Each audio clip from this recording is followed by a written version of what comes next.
Hi students, today I am going to discuss regarding the skeletal muscle. Okay, first of all we'll see regarding what are the different properties of the skeletal muscle.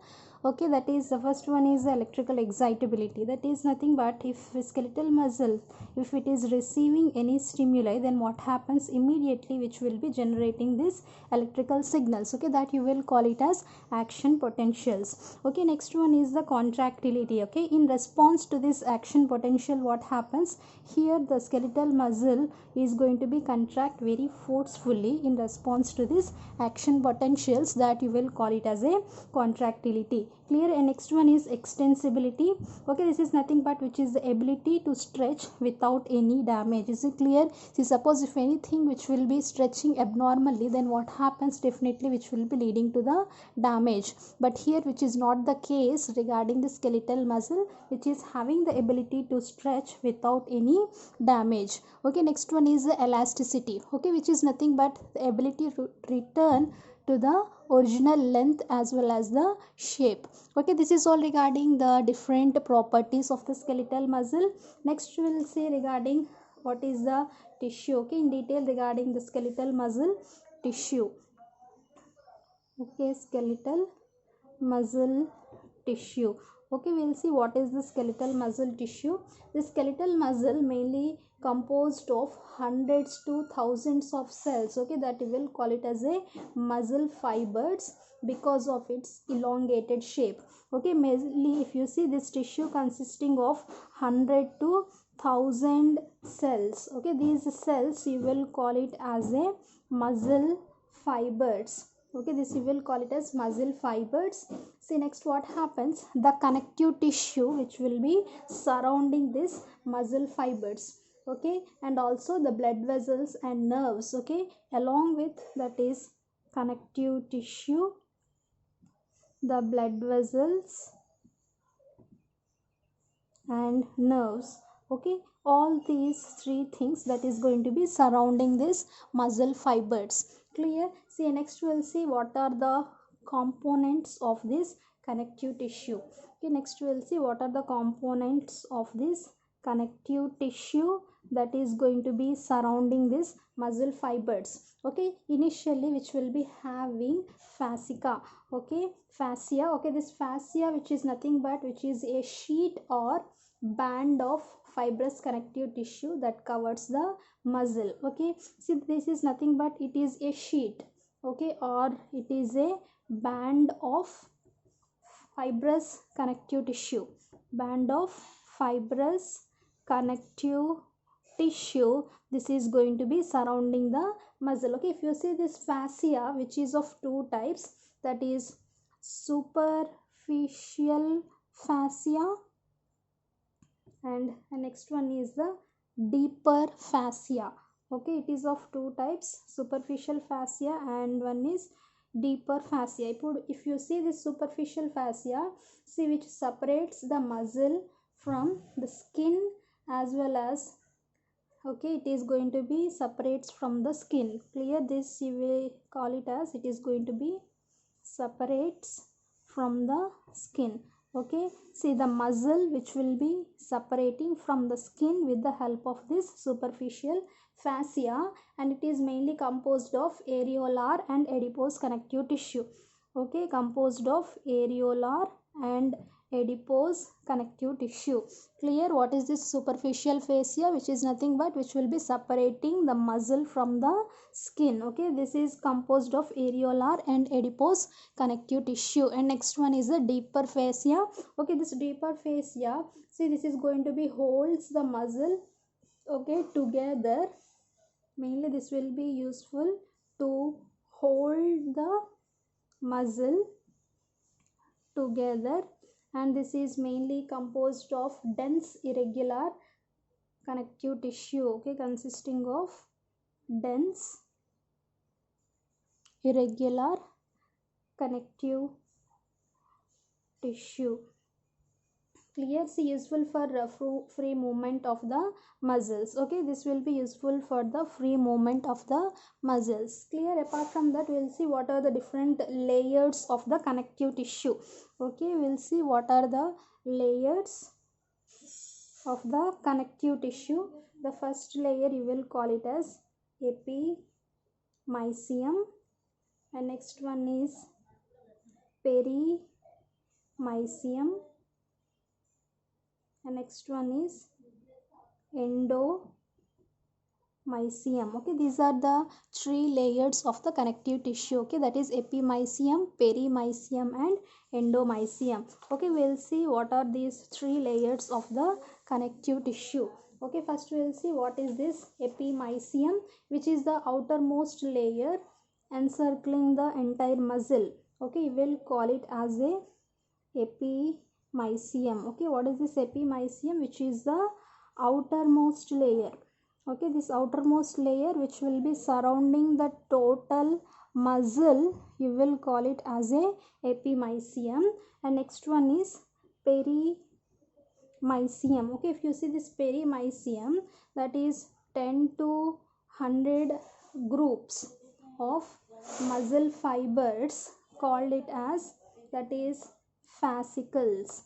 Okay, that means which are surrounded by this perimysium. Okay, 10 to 100 groups of fascicles. See, suppose if you see, okay, this is a muscle. Clear? Suppose if you see, totally this is a muscle. See, this muscle which is having this 10 to 100 groups. Okay, these are the 10 to 100 groups. See, this each one you will call it as a fascicles. Okay, if you are removing out one fascicle, see, clear? See, this fascicle which will be surrounded by the perimysium. Is it clear? Clear? If total, if you see this muscle which will be surrounded by, that is epimysium.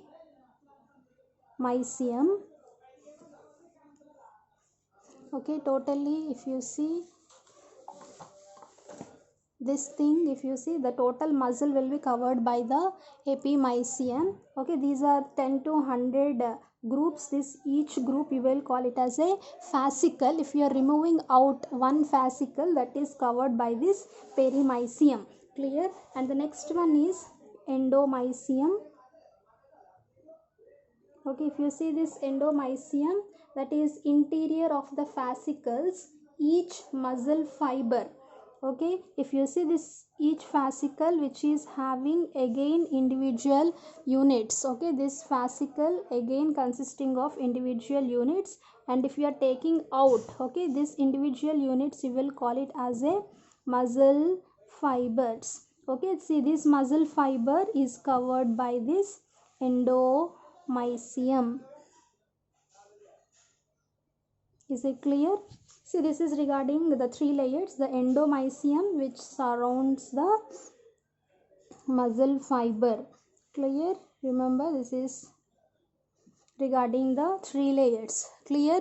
See, if you see, the total muscle is covered by epimysium. See, 10 to 100 groups, okay, that will be present in a muscle. Each group is, you will call it as a fascicle. Okay, this fascicle is covered by perimysium, and if you see, each fascicle having many muscle fibers. Okay, if you take one muscle fiber out, each muscle fiber is covered by again the endomysium. Okay, these are the different layers of this connective tissue or the muscle. Next we'll see regarding the structure of this skeletal muscle. We'll discuss in detail regarding what are the structure of this skeletal muscle. See, mainly if you see the muscle, the plasma membrane of the muscle cell. Okay, this all we are discussing regarding this muscle fiber. Okay, why? Because the cells of the muscle, you will call it as a muscle fiber. Is it clear? See, the muscle cell definitely having the plasma membrane. Okay, this plasma membrane you will call it as sarcolemma. Okay, the plasma membrane of the skeletal muscle cell, you will call it as sarcolemma. See, in this sarcolemma, what happens? Multiple nuclei are located beneath the sarcolemma. Okay, multiple nuclei will be present beneath this sarcolemma. Clear? And next one is the invaginations of the sarcolemma. Whatever the invaginations, Okay, this invaginations of sarcolemma, you will call it as a transverse tubules. Okay, the invaginations of sarcolemma, you will call it as transverse tubules. Okay, this means this is going to be, these tubules are going to be filled with interstitial fluid. Okay, these are going to be filled with the interstitial fluids, and mainly the action potentials are going to be spread fastly through these T tubules or the transverse tubules. Okay, this you will also call it as T tubules. Clear? See the invaginations of the sarcolemma. Okay, see what is meant by the invaginations, that is folds. Okay, the folds of this sarcolemma, you will call it as a transverse tubules or the T tubules. Mainly these tubules are filled with the interstitial fluids. Apart from that, what happens, this will be useful for the spreading of the action potentials very fastly with the help of these T tubules. Okay, and next one is the cytoplasm. Okay, if you see the cytoplasm of this muscle cell, you will call it as sarcoplasm. Okay, the cytoplasm, you will call it as sarcoplasm, mainly which will be consisting of two components, that you will call it as glycogen, and next one is myoglobin. Okay, these two will be present in the sarcoplasm. See, mainly this glycogen, that will be useful for the synthesis of ATP. This will be useful for the ATP synthesis, and this myoglobin will be useful for the carrying the oxygen whenever which will be needed by the mitochondria. Clear? Whenever the mitochondria needs the oxygen, immediately the myoglobin will be carrying the oxygen to the mitochondria. Clear? And next one is the sarcoplasm stuffed with the threads. Okay, you will call it as the sarcoplasm having the thread like structures, you will call it as myofibrils. Okay, the sarcoplasm having the thread like structures, you will call it as myofibrils, which will be around 2 micrometer in diameter. Clear? See, that means their prominent striations make the muscle striated. Okay, and fluid filled sacs, here you are also having the fluid filled sacs, call it as sarcoplasmic reticulum. Okay, sarcoplasmic reticulum. See, within these myofibrils, small structures called filaments will be present. Okay, see, in the cytoplasm, what it present? Glycogen will be present, myoglobin, as well as the myofibrils. These are the thread-like structures, and also consisting of this sarcoplasmic reticulum. Okay, if you see regarding these myofibrils, within these myofibrils, what happens, which will be having smaller structures. Okay, which is having the smaller structures, call it as a filaments. Okay, within this myofibril you are having still smaller structures, you will call it as a filaments. See, that filaments you will call it as a thin filaments, and next one is you will call it as a thick filaments. Okay, mainly these two types of filaments will be present within this myofibrils. If you see these thin filaments, which will be 8 mm diameter, and the thick filaments will be 16 mm diameter. Okay, and next one is, if you see inside this myofibril, the filaments are going to be arranged in compartments known as sarcomere. Clear? See, that means inside this myofibrils, what happens, these type of filaments will be arranged in compartments. Okay, that you will call it as a sarcomere, and the Jed disc, okay, separates the sarcomere. Okay, we'll see regarding the structure, how these filaments within this myofibrils, which will be forming a compartment. Okay, we'll see in detail here. Clear? And if you see this, you will call it as H zone. Okay, and this you will call it as one line, you will call it as a M line.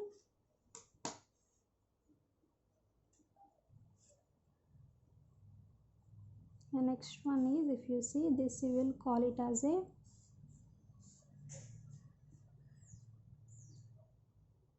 thick filaments.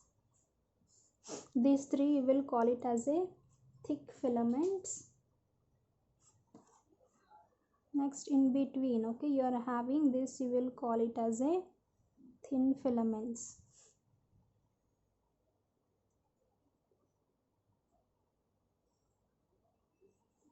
Okay, this you will call it as thin filaments.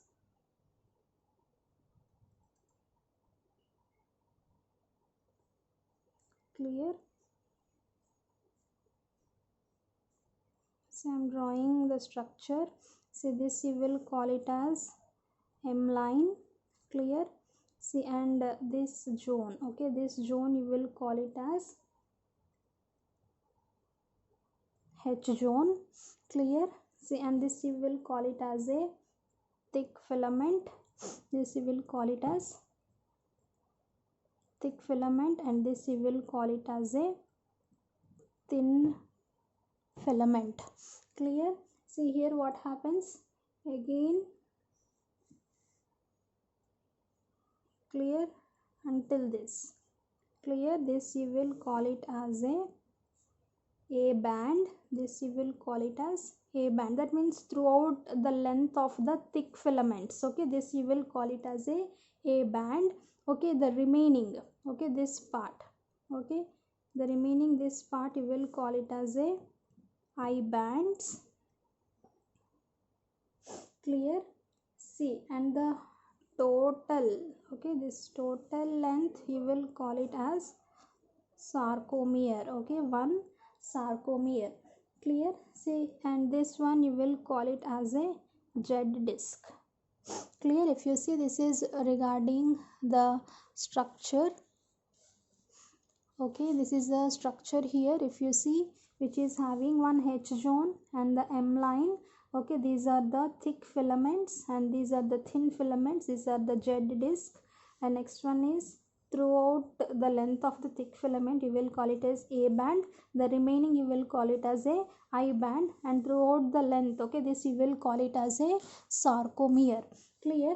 The next one is here, see, the entire length of the thick filament, whatever I am saying, that is the entire length of the thick filament, you will call it as a band. Is it clear?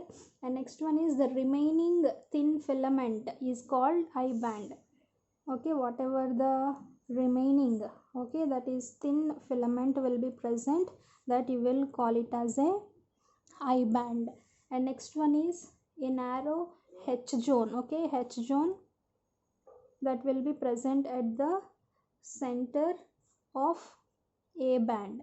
Okay, center of A band you are having this H zone and M line, the center of the sarcomere. Okay, this M line you will call it as it is a center of sarcomere. Clear? So this is regarding, if you see, the structure of the muscle, this all will be present. And next we'll discuss regarding what are the proteins that are present in the skeletal muscle. Okay, we'll call it as a muscle proteins. What are the different types of muscle proteins that will be present? See, first one is, that is contractile proteins. Okay, that is contractile proteins. And next one is, that is regulatory proteins. And the third one is the structural proteins. Okay, these are the three types of proteins that will be present in the skeletal muscle. Okay, that is contractile proteins, regulatory proteins, as well as the structural proteins. Okay, first we'll see what is this contractile proteins.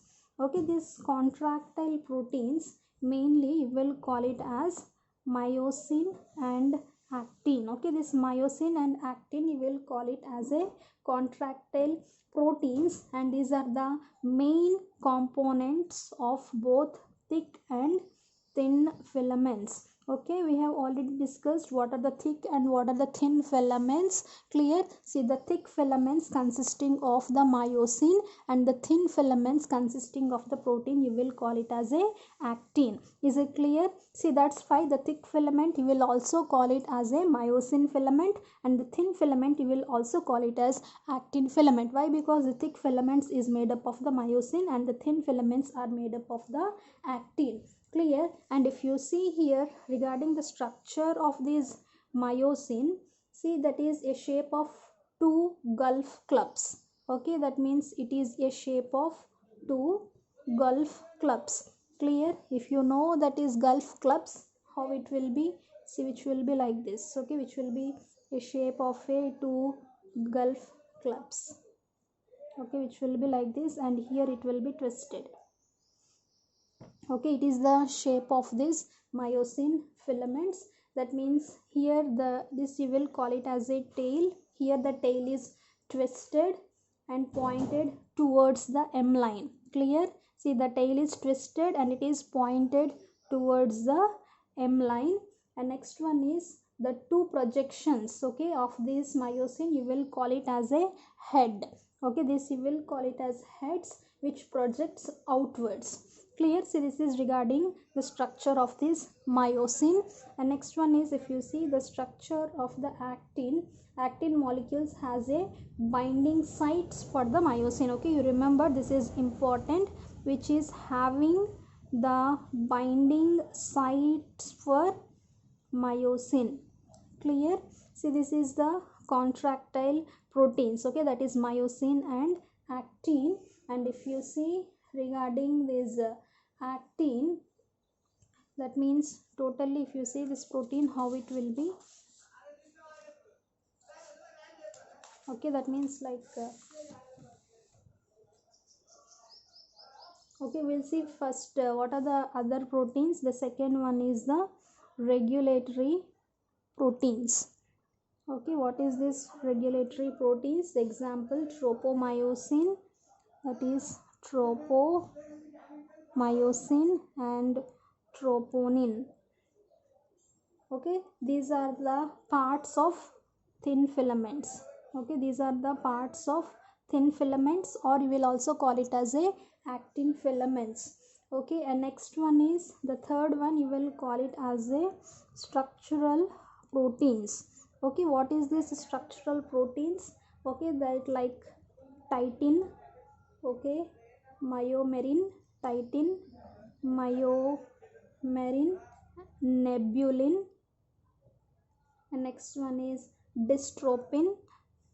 Okay, these are all the structural proteins. Okay, this will be useful for alignment, stability, elasticity. Okay, useful for alignment, useful for stability, useful for elasticity, as well as extensibility.